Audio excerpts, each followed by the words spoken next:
Hola, el día de hoy vamos a estudiar la vía de las lectinas. Como ya lo hemos visto en los otros videos, el sistema de complemento constituye tres vías: la vía de las lectinas, la vía clásica y la vía alternativa. Y el día de hoy vamos a estudiar en qué consiste la vía de las lectinas.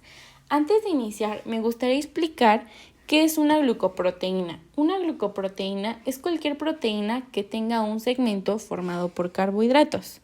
Aquí podemos ver que en el patógeno va a haber una glucoproteína.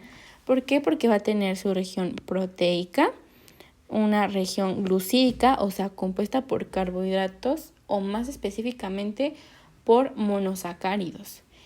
Ahora, en nuestras células también tenemos glucoproteínas. ¿Y cómo hace nuestro organismo para detectar las que son patógenas o no? O sea, las que están unidas a un patógeno, o cuáles son las glucoproteínas de nuestras propias células. Esto ocurre gracias a que el monosacárido terminal del patógeno va a ser una manosa o una fucosa. ¿Por qué? Porque nuestras propias células, nuestras glucoproteínas, su monosacárido terminal no es cualquiera de estas dos. Entonces, cuando escuchemos manosa o fucosa, podemos determinar que estamos hablando de una glucoproteína de un patógeno. Entonces, una vez que ya tenemos esto entendido, ahora sí podemos ver cómo se va a unir una lectina. La lectina son proteínas que van a reconocer a los carbohidratos. Entonces, para que inicie la activación de las proteínas de complemento, primero va a unirse una lectina al monosacárido terminal, ya sea manosa o fucosa. Y el nombre de esta lectina se llama lectina de unión a manosa. Y ahora, no quiere decir que nada más se vaya a unir con la manosa. Su nombre pareciera que fuese así, pero no, también se puede unir a las fucosas. Posteriormente, va a llegar una proteína que va a activar a este proceso llamado MASP. Una vez que llega esta proteína, ahora sí van a poder actuar en conjunto y van a poder actuar sobre dos proteínas de complemento que son C2 y C4.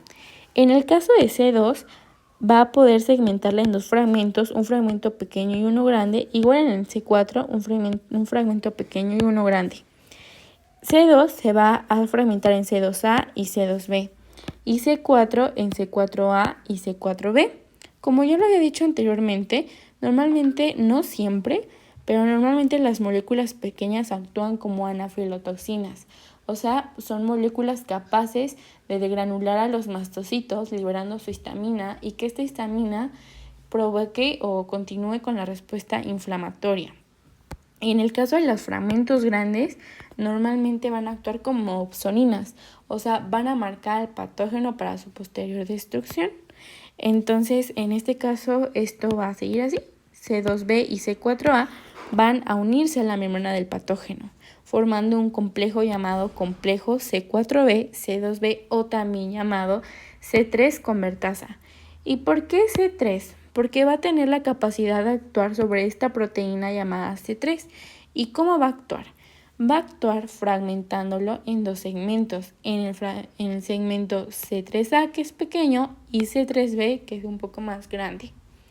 Y va a seguir la regla de oro. Normalmente estas moléculas grandes van a unirse a la membrana del patógeno. Y ahora, algunas moléculas tienen la capacidad de unirse con su creador. ¿Y qué ocurre si esto se une con su creador? Su creador pues serían estas dos proteínas. ¿Qué ocurre si se une con su creador? Formarían este complejo, llamado complejo C4B, C2B, C3B o también llamado C5 convertasa. Ahora, ¿por qué C5 convertasa? Porque va a tener la capacidad de actuar sobre esta proteína. ¿Y cómo va a actuar? Lo va a fragmentar. Tiene la capacidad de fragmentar C5 en C5A y C5B. ¿Para qué? Para formar el famoso complejo ataque a membrana, o también conocido por sus siglas en inglés como MAC. Ahora, siguiendo la regla de oro, que las moléculas, los segmentos grandes son los que se unen a la membrana del patógeno, ocurriría así. Se une C5B, llama a C6, llama a C7, C8 y aproximadamente de 13 a 16 proteínas de C9, formando un poro. Cuando se forma este poro, va a permitirle el paso de agua. A esto le llamamos ósmosis. Ahora, si entra agua al patógeno, va a haber una lisis del patógeno.